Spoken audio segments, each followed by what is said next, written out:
introduce the next speaker.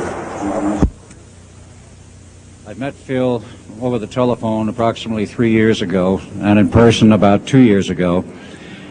And during that period of time, I became very well acquainted with him. He was, at that time, still working for the government, and he didn't say much about what he did. But nonetheless, over a period of time, I became well acquainted with him. I found him to be a person of integrity and honesty. And about 1 year ago, he became totally fed up with the New World Order and the establishment. He thought he was working for the betterment of mankind and the work that he was doing as a geologist for our government as well as for NATO.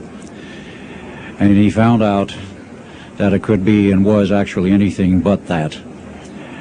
So his revelations became, in many respects, my revelations. And I urged him last winter and spring to go public and lecture. Finally got him out. He's given over 30 lectures to date, all very successful, very interesting. In fact, so successful there have been 13 attempts on his life since the beginning of the year, and he's survived them all. All I can say is God must be protecting him because he has a message. So without further ado, I would like to introduce Mr. Phil Schneider, and understand also everything is being recorded and the video and audio tapes will be available later. Please give a warm welcome to Phil Schneider.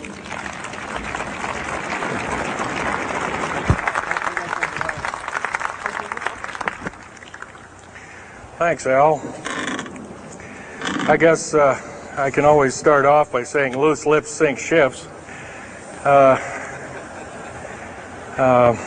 That's almost a pun anymore. I'm Phil Schneider.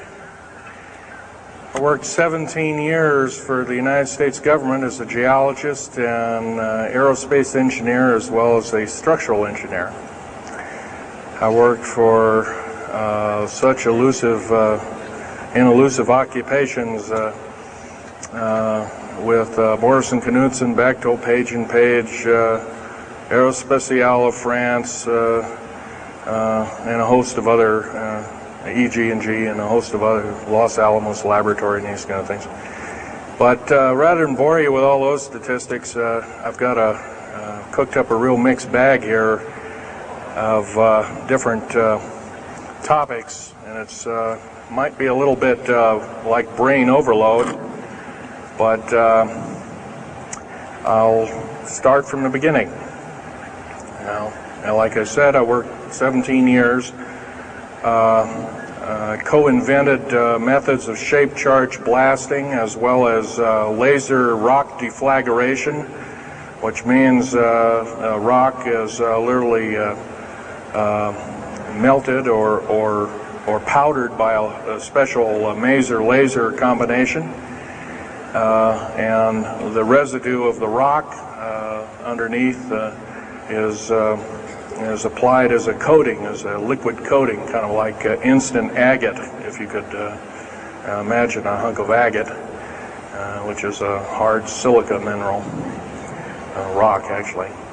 But up here we have another topic. This is an area to where I worked. I worked 11 years of the 17 years at Groom Lake, S4, S2. It's in the Nellis Air Force Base area. In fact, Groom Lake is, I'll show you in the picture right here. It's right here. Groom Lake is quite the place. A lot of rumors and other kinds of things have come out of there. Of course, people have stood on the outside for years and wondered at what's been flying there. There's all kinds of things been flying. Let me give you a brief overview.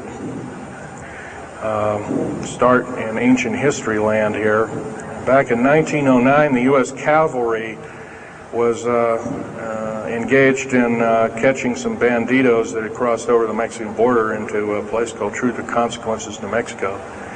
And they went into a cave or a hideout and killed the so-called bandits, but what they found out they couldn't explain, and they were called horseshoe craft at that time, or horseshoe ships. There were UFOs, and they saw these, what they called demons, gray demons, little gray guys all around the place.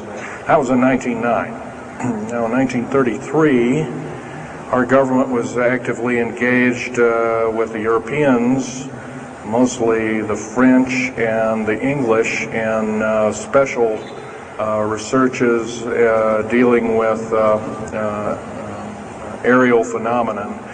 And once again, the term flying saucer or flying disc didn't come about until much later, supposedly right around the mid-1940s. Anyway, the whole thing here is that also in 1946, I might want to add, we were engaged in atomic bomb testing and this kind of a like, and of course the area of Bikini Atoll. Some of the pictures are over here on the white board, showing with the actual language of both the U.S. Army and U.S. Navy archives. Anyway, these flying ships were seen as early as 1945, 46. Some of them were called Foo Fighters, and you name it. They were fully known about, maybe as early as 1935 or 36 by our U.S. Navy. And there was a shallow underwater base at Bikini Island, and that was probably the one reason why a number of atomic bombs were exploded in that area rather than other areas which they could have been even more remote out in the South Pacific at Operation Crossroads. Well,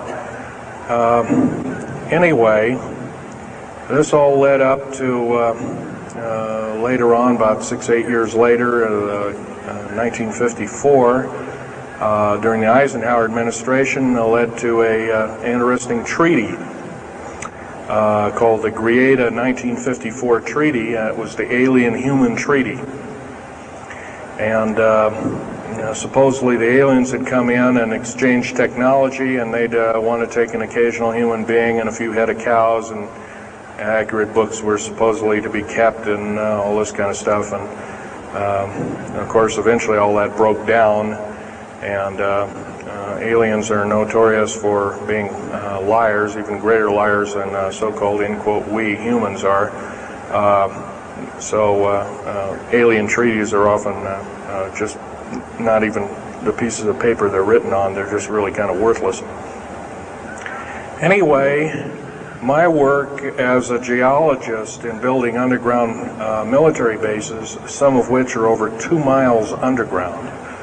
And I think when you listen to Al tonight, if you have a chance to listen to him, he will speak of, Al's actually been on some of the high-speed monorail subway cars, if you might want to call them, that link these bases together. Some of them are capable of riding on a cushion of air about 3/4 of an inch off a rail at a better part of Mach 2. And he's actually been on one of these trains. I've only been in one of the tunnels and helped build some of the tunnels. Incidentally, I helped work on 13 deep underground military bases. Had hands-on experience. Notorious was the one in and around the Dulce, the southeastern and southwestern sides of Dulce, New Mexico, in the Los Alamos laboratory regions, where we built some hermetically sealed rooms that were very deep, going down over a mile. We also built additions onto Groom Lake and S2 and S4 complexes. There are a total of 9 underground. They're called DUMBs. Like, you can learn a lot from this dummy, but DUMB stands for Deep Underground Military Base, and or a deep underground DUM2, for instance, is a submarine base, and I helped build a few of those too, which are off our continental shelves and then certain islands and out in the Atlantic and the Pacific in strategic locations. All this, I can hardly, in an hour's time, I can hardly squeeze all this in, so I'll be kind of rambling here if you just bear with me. The main topic of my discussion here is to link up basically what's going on with these deep underground military bases, what they're being used for, what is the present situation now being employed both by our federal government, which is slowly being phased out by the United Nations government, as well as the New World, end quote, the New World Order, which is an even higher entity, and who these higher entities are taking their orders from, and try and link up basically what's going on. A lot of us have been kept in the dark. We've been given, maybe most recently over here, photographs of an alien at Roswell. I'll just make a very brief statement about that. The photographs cannot stand up to a computer grain analysis test and therefore are retouched or faked. They're not real. The real one, the real photograph of the charred or dead alien that was, or one of the several that were autopsied, is over here, was given to me by a friend by the name of Skip Frombach of Seattle. And his father worked as one of the principal doctors. He was from Germany at the time, and worked on some of the autopsy material, from what I understand, along with other people. Anyway, you just can't believe everything, and that goes for me. You got to get out there and do your homework. Like I always say, you might don't put your spectacles on, you put your skepticals on when you listen to me. So if we can have a show of hands here, how many people have heard about Roswell, New Mexico? Very good, almost all. And how many people have heard about the black helicopters and the other kinds of flying saucers type equipments out at Groom Lake and other places? Very good.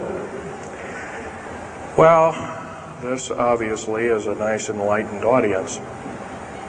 Most of you have probably seen what a black helicopter is, or maybe even gotten rare glimpses of an F-117A black jet, or stealth, as they're often called, or a B-2 bomber, or B-1 bomber, or some of these other sophisticated aircraft that are now being touted as the new technology. Once again, where did we get this new technology? Well, obviously we've had a little hand in that. Our little alien so-called buddies, have kind of exchanged things, not without a great cost. The cost of which has been a lot of people have disappeared. Some, and I'll blow this statistic by you. There's, according to current FBI and Defense Intelligence Agency and CIA statistics, 100,000 children and 1 million adults disappear every year, and these are not kidnappings or murders or rapes or suicides or anything, totally unaccounted for. And where are these people going to? Nobody knows. Maybe one of us in this room or somebody has encountered on such an individual and lost a loved one or a friend or something, and that's unfortunate. My best friend, Ron Lee Rummel, several years ago, got himself murdered because we dared to put out in print, at that time I was still working for the government, and so was he, we dared to put in print the so-called the Strategic Defense Initiative, or Star Wars, as part of the New World Order, and takes its actions. It was originally written as a kind of a spoof or a joke. We had one of these alien greys dressed up and had New World Order insignia on, and of course that wasn't taken very nicely, and my friend got himself murdered.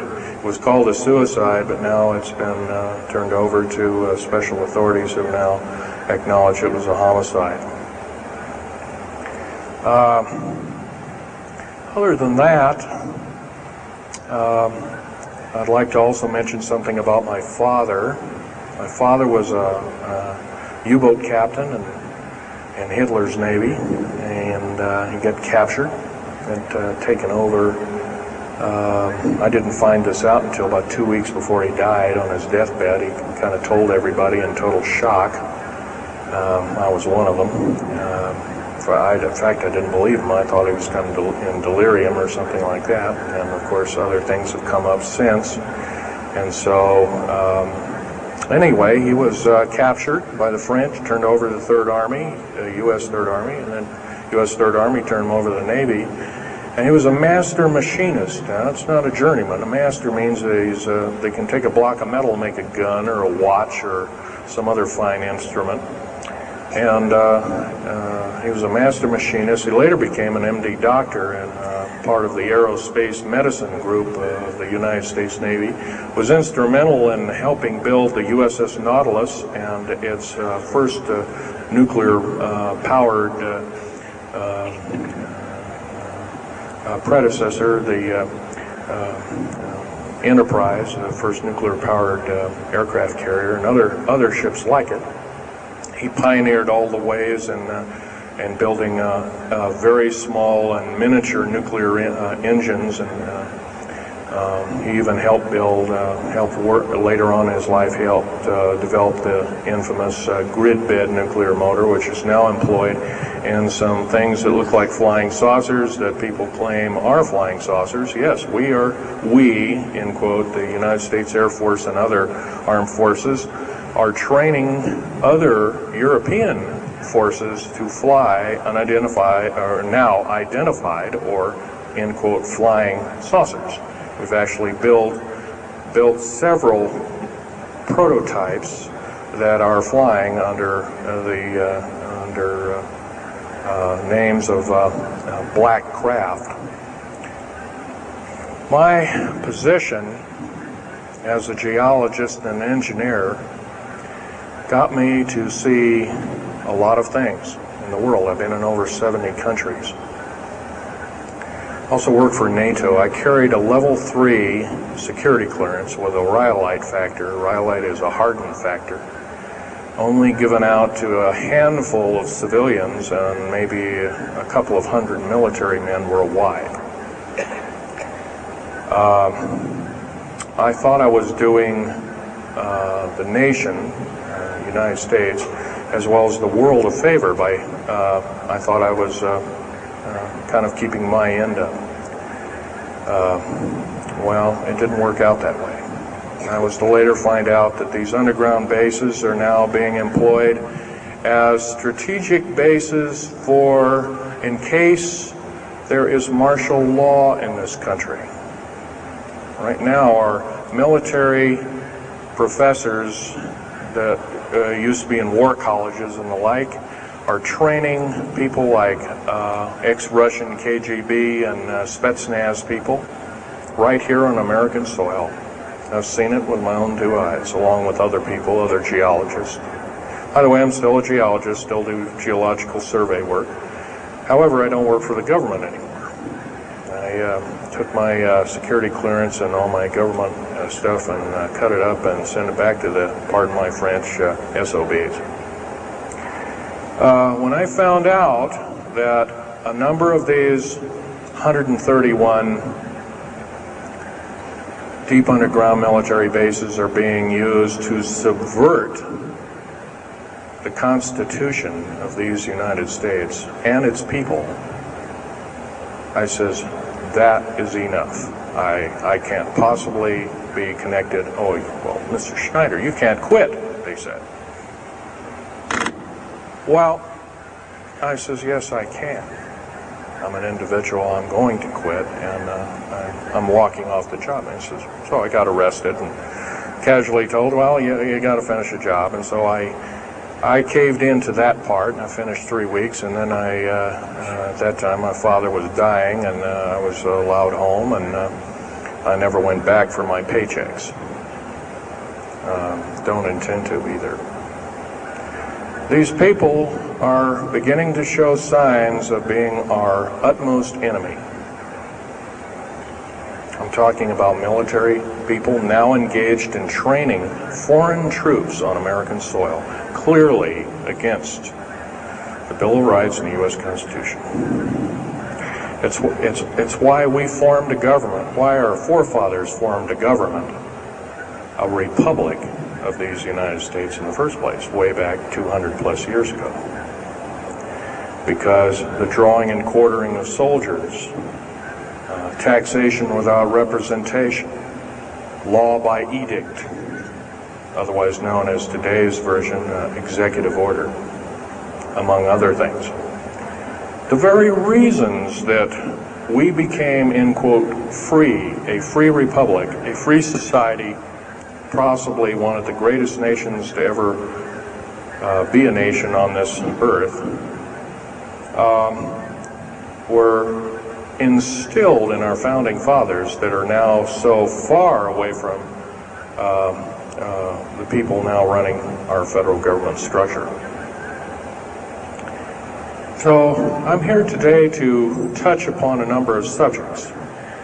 One being that these underground bases are roughly over 3 of them per state. There's now, instead of 12 prison camps, there's 39. That's almost 1 per state. They're building 2 prison camps every 7 months. They're building 2 underground military bases every year. Each one of these military bases, by the way, these underground military bases, they cost somewhere between 17 and 26 billion dollars. They employ 1,800 to 10,000 workers each, in varying grades of skill. They gobble up totally through the black budget, over 1/4 of the black budget, or roughly $310 billion. Of course, you may say, where are these figures coming from? Well, the black budget, as we know it, in quote, black projects, which anything called black is significant of hidden from Congress, hidden from the American people, and very few people are even in the know about it at all. But black budget per year garners over $500 billion a year. And it's these kind of huge quantities and sums of monies are garnered through CIA drug activity, National Security Agency clandestine operations, mostly in Panama and South America. Now also engaged in Russia in bringing and refining strategic metals. By the way, you might want to ask, where's all these kind of interesting new metals coming from? Over here on the whiteboard we have the new periodic table. It's got 140 elements. Now in our high schools of today, I was in a high school about a week ago, I saw a new periodic table had 105 elements on it. Now somewhere we're not being told the truth. We're being lied to at every turn and every corner. We're considered less than morons. So the government has made itself an entity, an independent taxing body, an entity into itself, and isn't accountable to anybody, not even the so-called New World Order. They just go ahead and do everything willy-nilly as they please. There's nobody checking.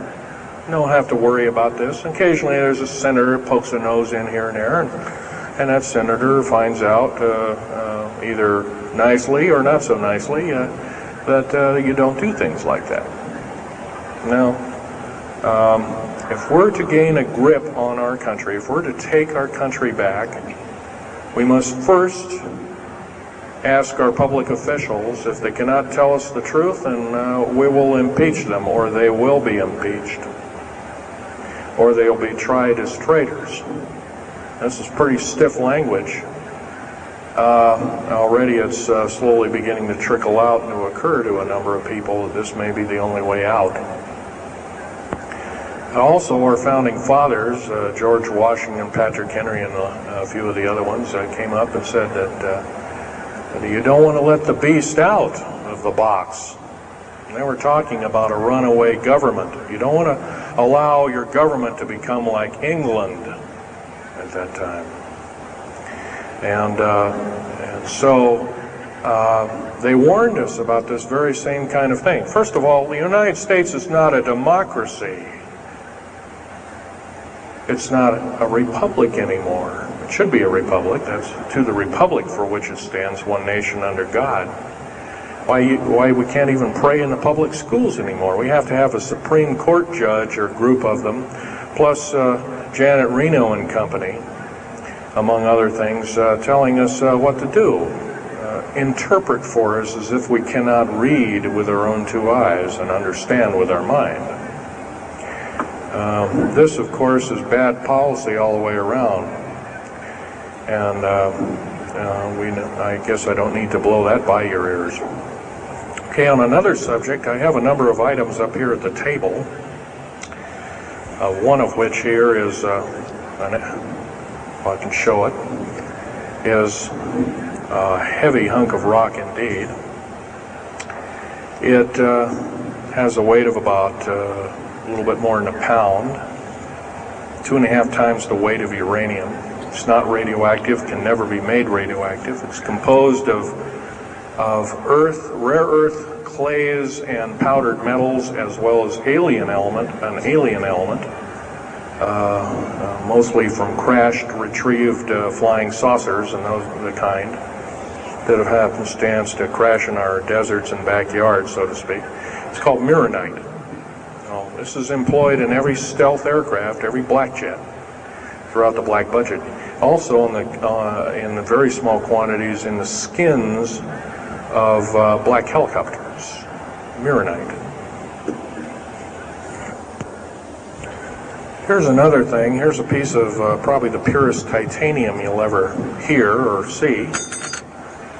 It's so pure, it's also composed with other alien elements to make it extremely tough. It's capable of withstanding temperatures in excess of 7,000 degrees Fahrenheit. Our new Phoenix-class submarines, of which we're building 2 a month right now. Phoenix-class submarines is a black budget program. Each one of those submarines costing $208 million just for the titanium hull, which is made of this material. Approximately 10,000 pounds of it. Now, we've got, supposedly, as of the data right now, we've got 106 of these submarines. They're plying the waters and the waves. They can dive to a depth of over 7,000 feet and hold that for 3 months. It's a fantastic submarine indeed. It has 11 grid-bed nuclear motors on it, engines that run everything, purify the air. And by the way, these aren't your usual nuclear motor installation. They're very small. They're probably no bigger than this podium, weighing less than 3,000 pounds, putting out as much as the equivalent of 3 aircraft carriers of the Enterprise class. But these Phoenix-class submarines are getting this metal. Now, where are we getting the metal? It's being stockpiled in a number of strategic locations. Supposedly, I've heard stories, well, it's being mined on the moon, and I have no way of proving that, one way or another. I think we're probably getting it from Russia, or refining it in outer space. What are we shuttling? Basically, a shuttle. A secret shuttle flight, 1 a week now, is going up and back. What are they shuttling? Well, obviously, they've got kind of their own little laboratories up there, space station, and all this kind of stuff. Remember, what you're being told is only just a smattering of the truth. It's not the real truth. Maybe it's 5% of the truth. Maybe it's not even that. You can rest assured you're not getting much. Another strategic metal is this particular bar with some strange crystals on it, scalenohedral crystals of niobium, titanium, rhenium, copper oxide. This complex group of elements, not found on the Earth, in specific quantities. This was developed at Los Alamos through EG&G and other outfits. Are employed in all black jet aircraft, all of them, including the in-quote sport model, the little flying saucer we occasionally see over at Groom Lake. And by the way now, if we happen to be with a video camera, you know, taking pictures of the so-called area around Groom Lake, it's now, you can get your equipment confiscated, your car, your house. You're considered the same thing as a drug dealer, and you'll go to jail for up to 5 years and $1 million fine. I personally don't think this is what I'm hearing. I just don't think that this kind of punitiveness is what we need in America, and we have to get rid of it, otherwise we're going to die with no America. Here's some other elements. Here's a very light element. It's composed of lithium metal, as well as an alien element, a little heavier than hydrogen, but a little lighter than helium, also employed in this. It's used in secretive methods of propulsion. And it also is in a peculiar scalenohedral crystalline form. And anything scalenohedral, and by the way, a scalene triangle is no side is equal to another side. The scalenohedral metallic crystalline structure is definitely alien element, or alien technology converted over to our own technology. These were given to me about a year ago. They're called alien or aurora drops. It's supposedly the skins of the black jets, some of the ones that are coming in at very high rates of speed. They're still glowing red hot to white hot, and they'll sit out there and cool off, and they're dripping their material off of them. And it's kind of like a rubberized coating. It's not rubber, I can tell you that. This is hard as lava rock or harder, capable of withstanding tremendous temperatures, but nonetheless some of it sloughs off every time, and so they just kind of scoop it up and throw it in the trash can. There are a few pieces of it. Here's one of the hardest so-called man-made rocks. Once again, it's got a number of alien counterpart. It's got an alien crystalline structure to it, very advanced. It's about 11 times harder than a diamond, about 70 times stronger than a diamond, capable of standing temperatures in excess of 10,000 degrees Fahrenheit. It is employed as very thin coatings or windows, tiny windows, in hypersonic aircraft that exceed Mach 5. Here's an interesting artifact. Right here in this hunk of rock, which by the way was an old 100,000-year-old chipping tool found in Syria, Jordan rather, excuse me, is a imprint of, it looks like a fossil, but it's not. It's an imprint of a small mechanical part with exactly 360 kind of little rotor blades. Well, this rock is 220 million years old. Who was making machines 220 million years ago? Maybe Von Däniken was right after all, huh? Here we have an actual piece of agatized fruit, or it's similar to a lime. It's even been pecked by a bird at one time, and that's still there. So it was instantly turned to agate. It is the same agate or chemical structure as material found at Hiroshima and Nagasaki after the A bombings in World War II, where grasses and flowers and petals of flowers and other kinds of things were instantly petrified, turned to agate. It is the same identical crystalline structure. However, this particular piece is about 20 million years old, and it's still got its original green coating, and it's basically unchanged. Perfect condition. Likewise, here's a garlic plant about somewhere between 20 and 35 million years of age, and once again it's got that same pink agate coating. And here are some pieces of the metal skin from the crash disk at Roswell. It was given to me when I was 14 years old. My father was visiting one of his old friends in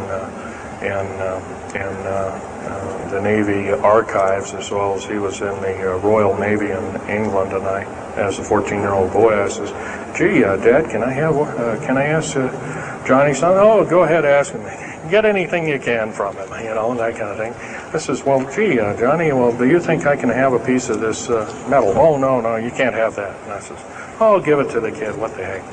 He won't have it very long anyway." Well, I've had it all this time. It's kind of a unique thing. They were able to break the skin of that craft, by the way, by dropping it into a bath of liquid nitrogen, hitting it with a mechanical or hydraulic hammer, and it shattered into little bits. And it was later analyzed and adapted for our own technology. All these artifacts are fine, but once again, the main part of this talk is, where's it all leading to? We get very little spin-off to where any of this is leading to. Occasionally we'll get a new computer, or maybe a quartz watch, or some little trinket, kind of like giving the Indians beads a couple of hundred years ago. Well, we're getting these little spin-offs. But the black budget still rolls on, garnering up over $1 trillion every 2 years. It's somewhere between 1.023 trillion and 1.31 trillion dollars every 2 years.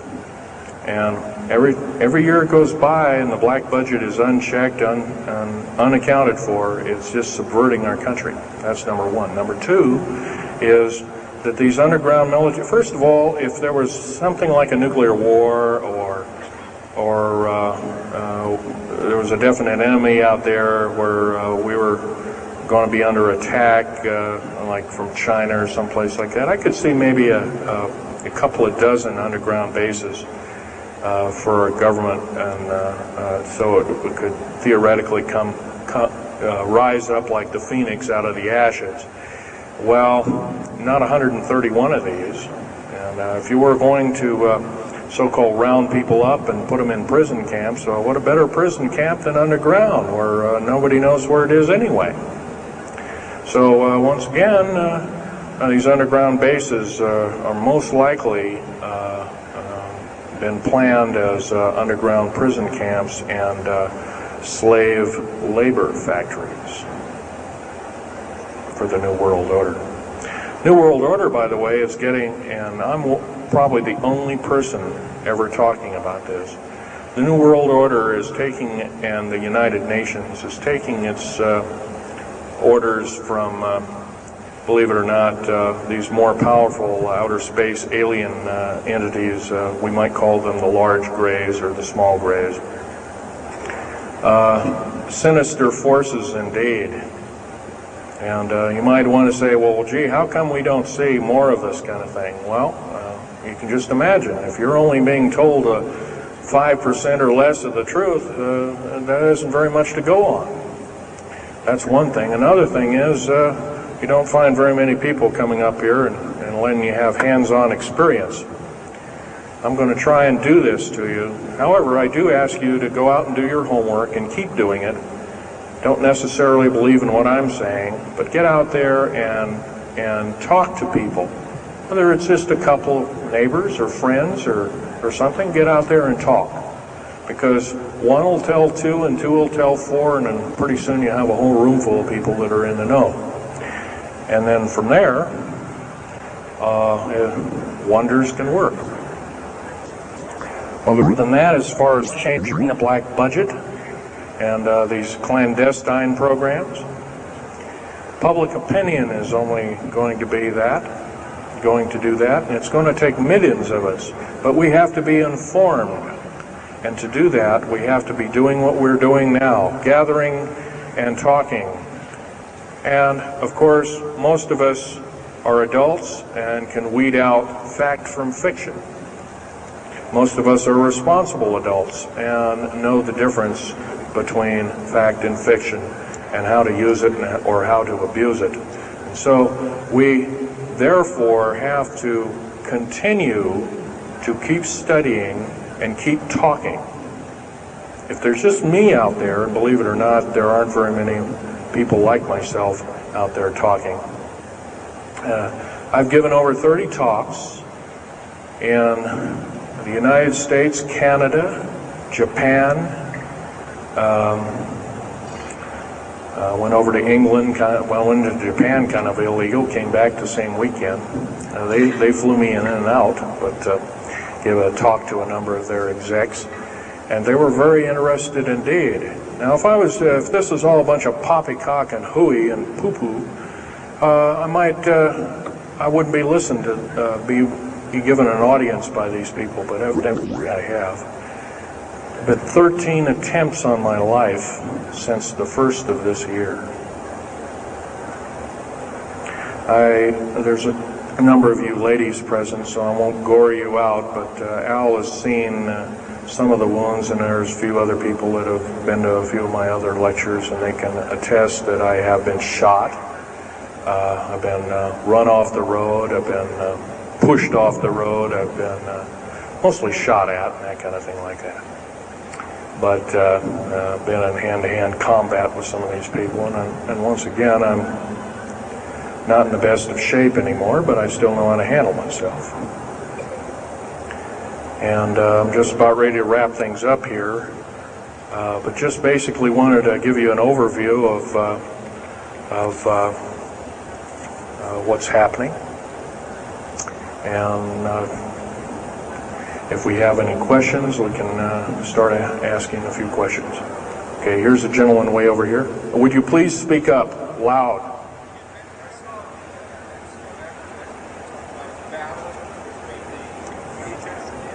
Yes, I was involved in in 1979, in August, late August of 1979. I was involved working through Los Alamos Laboratories at Dulce, New Mexico, and what's now known as the Alien-Human War. 66 Secret Service agents, government workers, geologists, and the like. I almost bit the dust. I could have been number 67. Lost their lives that day because the government lied and knew full well what was underneath. And what we'd done is, out in the desert there, we had drilled in a period of a couple of days, we drilled 4 of these holes that went down several thousand feet. And one of these holes kept bringing up dirty dust and putrefying odors and broken off machine bits and other kinds of things like that. And boring machines as well as lasers came up damaged. And of course, there was a probe that was sent down, and that came up totally missing. And so people were sent down there, and I was one of the people. And when I got down there, of course, the odor was, and remember, I was in a spacesuit type environment. All I had was a small tool belt with special sensors, a small rock hammer, and a rucksack for mineral specimens and other kinds of things like that. And I had my little pistol. And being an engineer, didn't have time to carry a big hunk of pistol like most of these Green Berets carry, stuff like that, black berets. I carried a little Walther PPK with a 9-shot clip. As soon as I got down this hole, standing about from me to this gentleman over here in the front row, about 10 or so feet away, 7 feet away, something like that, was one of these 7-foot-tall stinking alien guys, and I didn't waste any time. I said, I'm not fiddling with you guys, and boom, away you go. And I was one of the rare few that had been allured that this may or may not occur, and so basically was given ET training, but a lot of these other people weren't. And we were, in fact, it was asked, are there aliens in the area? And of course, the big question was no. And that was a big lie. And of course, 66 people died that day. have a big hole in my chest. I lost my lung was literally burnt out of me. My fingers burnt off of me. My toenails burnt off of me. My skin was, I was in radiation isolation therapy for 400 plus days. My bones were vitrified or burnt. I was cooked. I managed to survive. They're telling you something about it today. But other than that, I'm the only talking survivor. There are only 2 other survivors, and they're in nursing homes up in Canada. And Canada refuses to allow the United States officials to talk to them. And they're in very bad shape indeed. One of them can't talk, and the other one doesn't want to. So they're regarded as Canadian heroes, and so they're being kept by Canada. Okay, this fellow over here. Speak up loud.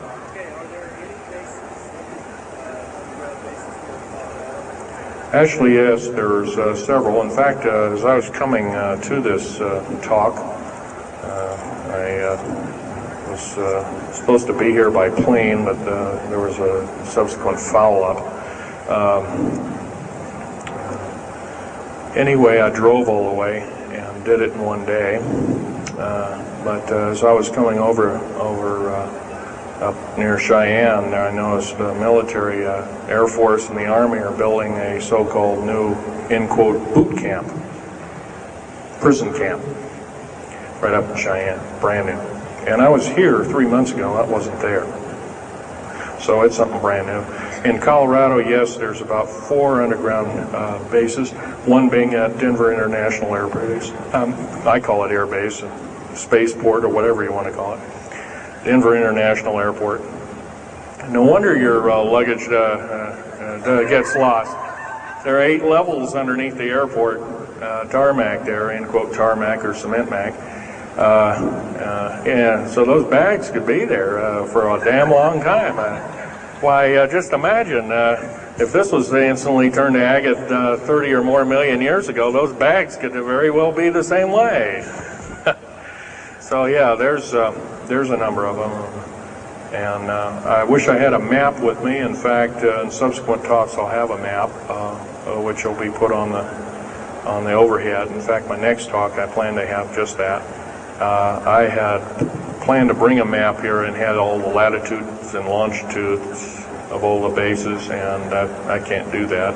That would be a nice jail sentence for me, so I didn't bring it. So, but other than that, I'll have that all researched for you. Yes, this woman.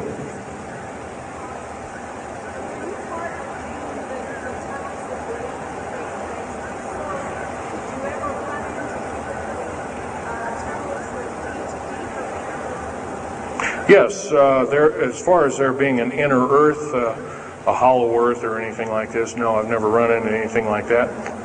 However, Al Bielek has been on these tunnel trains at the better part of Mach 2, going from coast to coast in an hour and a half, faster than any jet plane that we got, including the SST, or thereabouts, the same rapid speed. But I helped build a lot of these tunnels, and all of the underground mountain or military bases are connected, all of them, all 131 of them.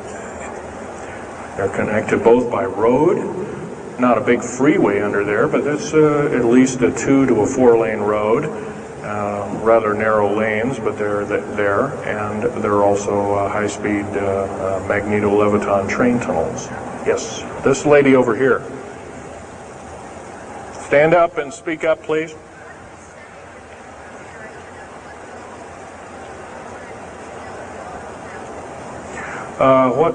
What levels of military personnel know about this? Most of the levels of military know about this, especially the higher levels, higher officer levels. The enlisted, I'm sure, don't, or is basically kept in the dark like we are, end quote, we are. So, yeah. This fellow right here with the hat on. Well, there's 131 of them in the United States, 127 of them in the lower 48. There's some in Canada, I'm not counting those. Some in northern Mexico, I'm not counting those either. They average about 4¼ cubic miles hollowed out underground, an average depth of 5,700 feet underground. Average cost $17 to $31 billion each.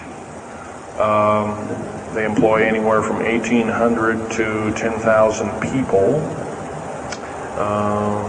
And some very large ones now being built in Sweden, one of which is repudiated to be 30 cubic miles. It will take 5 years to build that one at a cost of about $2 trillion. And that's all being supplied by the United Nations. Yes? Anybody over here? No? This gentleman. Speak up, please. Okay, you want to know exact locations of all these? Well, for where all of your Army, Marine Corps, Navy, and Air Force bases are, they're with all this present, not the ones closed down. And by the way, the closed down bases are now being used for gasoline storage and equipment storage and these kind of things. So they're not really closed down yet. Boot camps, end quote, boot camps and all this kind of stuff. So-called prisoner camps and these kind of things. Right now, our police, for instance, are are being trained by the Air Force and the Army intelligence in martial law research, as they call it. How dare they call that by that name? So where these are, they're where every one of these strategic bases are now. In Colorado, in around Denver, there's 3 of them, and they're fairly small. Some of these bases are only maybe 2,000 to 3,000 feet in depth. Some of them were built a long time ago, back 35, 40 years ago, and they're only maybe 500 feet, and they're mostly for equipment storage. Denver, and then there's Fort Collins. There's also Colorado Springs area has a number of them.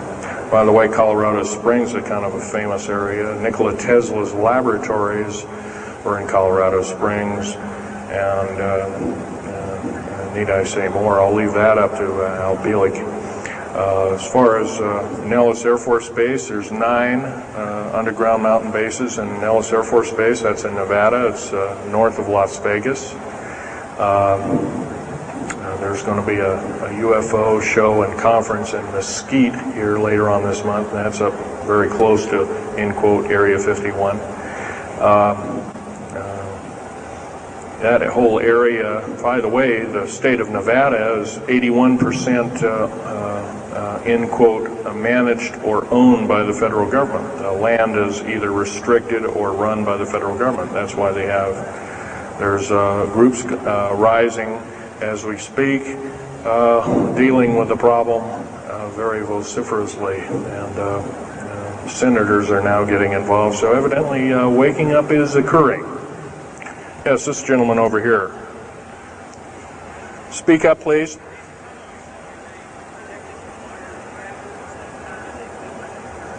Okay. Yes, they are. The gentleman asked, are these tunnels connected to large caverns? Yes, these large bases are basically like this Coliseum. Everything's underground. Everything's a city underground. Most of these bases both have military bases, and they have all the accoutrements of life. Remember, each one of these costs quite a bundle of dough, and some of it in our tax money, but most of it in clandestine approaches, and that's definitely undermining the country. Yes.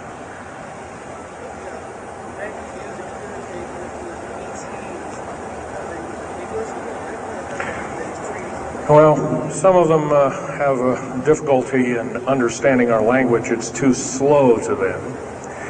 If you've heard whale songs or bird chirpings at high speed, it's about what these aliens sound like audibly to us, so it's a bunch of gibberish. Yes, they've slowly actually broken down. There's 11 prototypes or 11 civilizations of aliens visiting this planet all the time, all of which are known by the U.S. military, 9 of which are not very good indeed. They're pretty bad news. 2 of which are benevolent, but the benevolent ones have supposedly left. They have their own little war of sorts, especially the Pleiadian groups and whatnot like that, of which Val Thor was repudiated to be a Venusian, but other people will alert he looks more like a Pleiadian. He looks normal human, except he's got 6 fingers and toes. He's got one oversized lung. He's got 2 hearts. He's got all kinds of weird stuff. Bones are bigger. Yeah.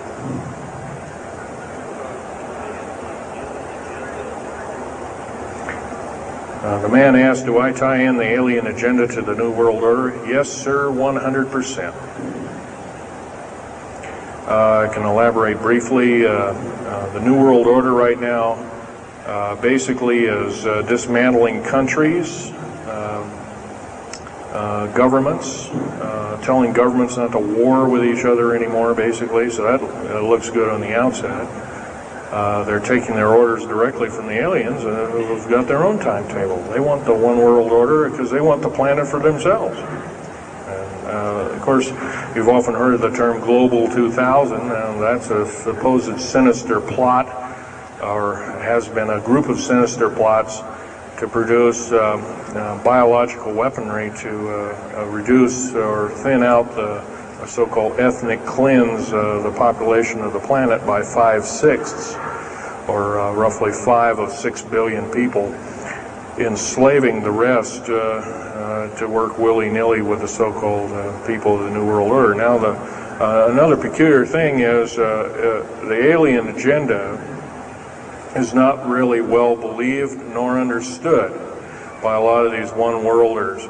They don't believe it. They think they've been singled out for their own end of glory, and what they don't know is they're just another human being, and according to the negative or bad aliens, they're just another, we're considered bags of food to them.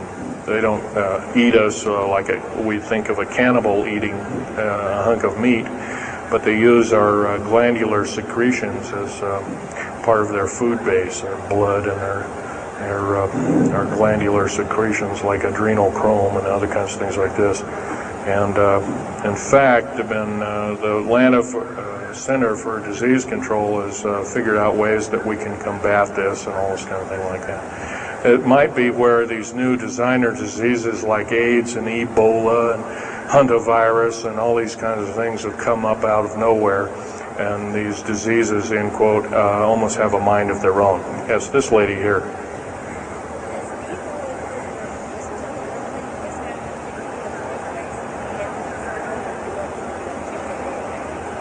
Okay, lady asked, is the tunnel building having an effect with earthquakes?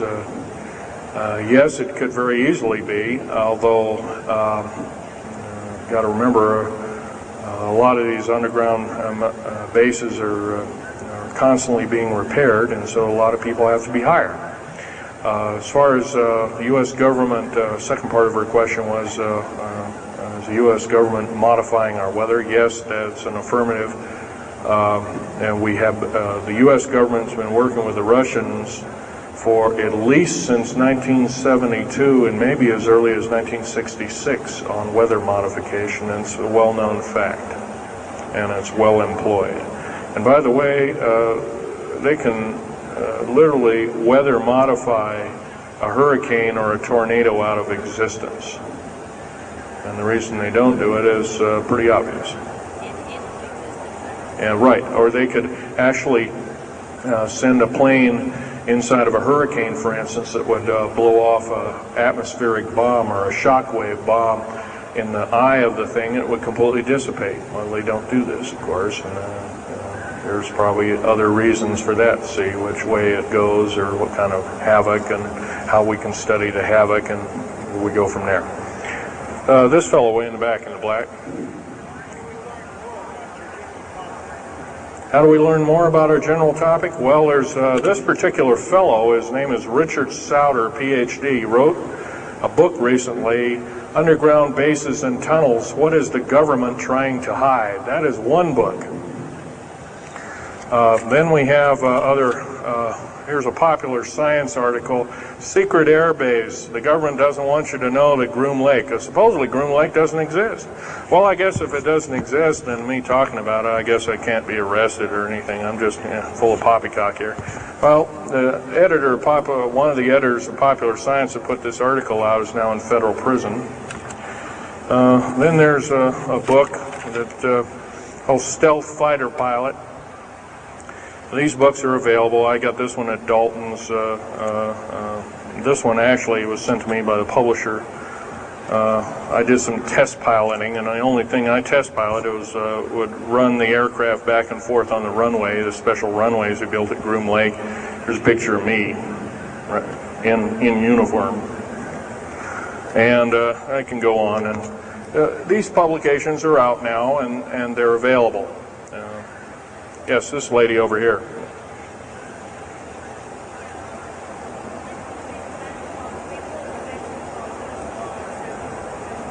I can't hear you. What?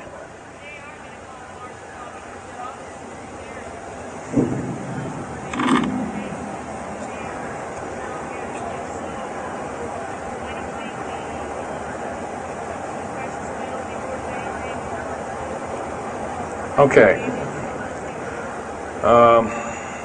Okay, that's kind of a mixed bag question there. She asks, with martial law being called, will precious metals and all these kinds of things. First of all, hoarding anything will be outlawed. If you hoard food, have a radio, any way of communicating, stash gasoline, these kind of things, you will just be rounded up and that'll be the end of you. Martial law is martial law. Martial law is dictatorship of the worst form, or one of the worst forms. And her other part of the question, if I got it right, was when's the alien takeover? Well, the alien takeover right now is, and probably will be for probably the next 20, maybe 30, 40 years, will be basically in the background. The idea is to get the one world beast-like government order in place and to thin out the population of the planet. And then, of course, then all heck will break loose from then on.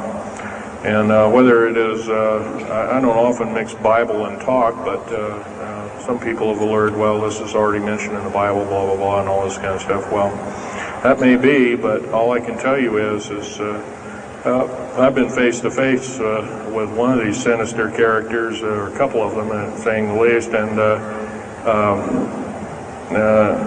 most people would, just the shock of them seeing such a thing would cause them to not be in very healthy frame of mind, as physical as well as mental. This man here in the blue coat.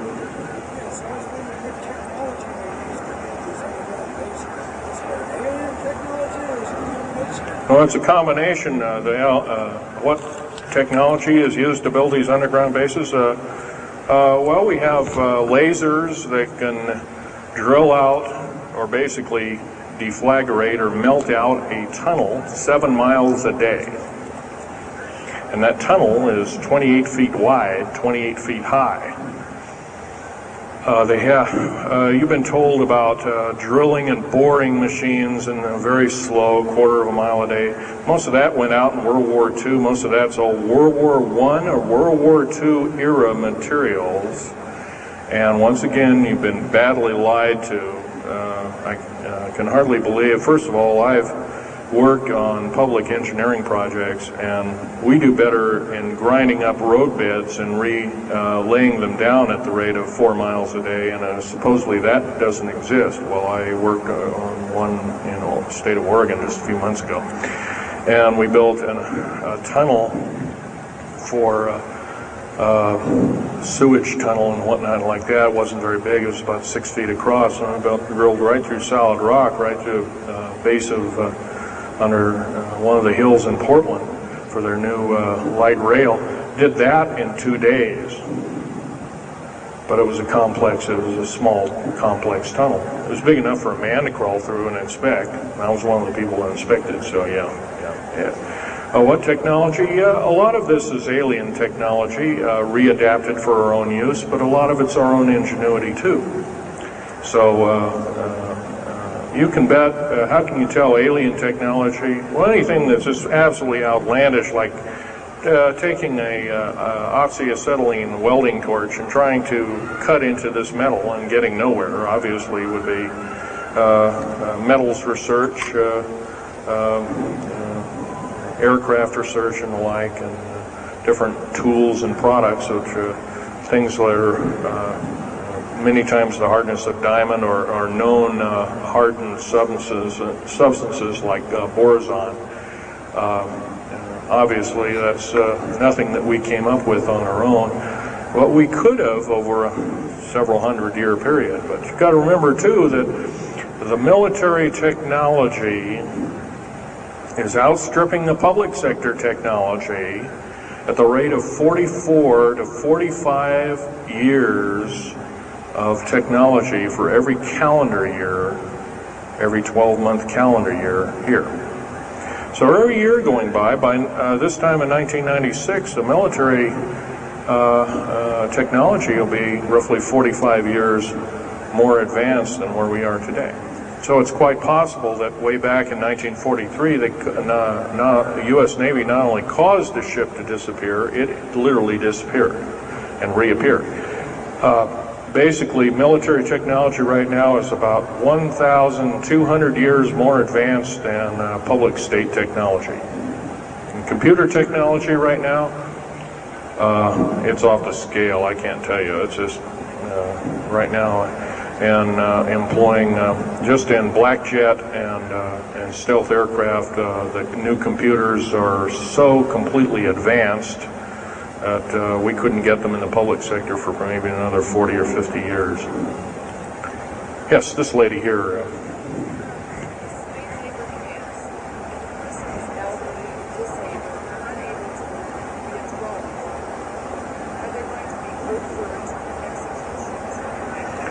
Well, the lady asked with the slave labor camps, the old, the infirm, the handicapped, are they going to be executed, and will there be executions? You can bet your bottom dollar there actually will be these things. I wish I knew more, but I don't. I've had my own agenda to kind of keep up and talk about. But other than that, yes, I would imagine so. If you look at all the 39 prison camps that are presently built, and they're called boot camps, by the way. And of course, these new trains that they have that have 143 shackle placements per train, they're a scary thing indeed. You know what they're called? They're called United Nations prisoner transfer cars. Oh, that's an appropriate name, I guess. Well, we got to wrap it up here. They're telling me it's time. I'll take one more question. This lady over here.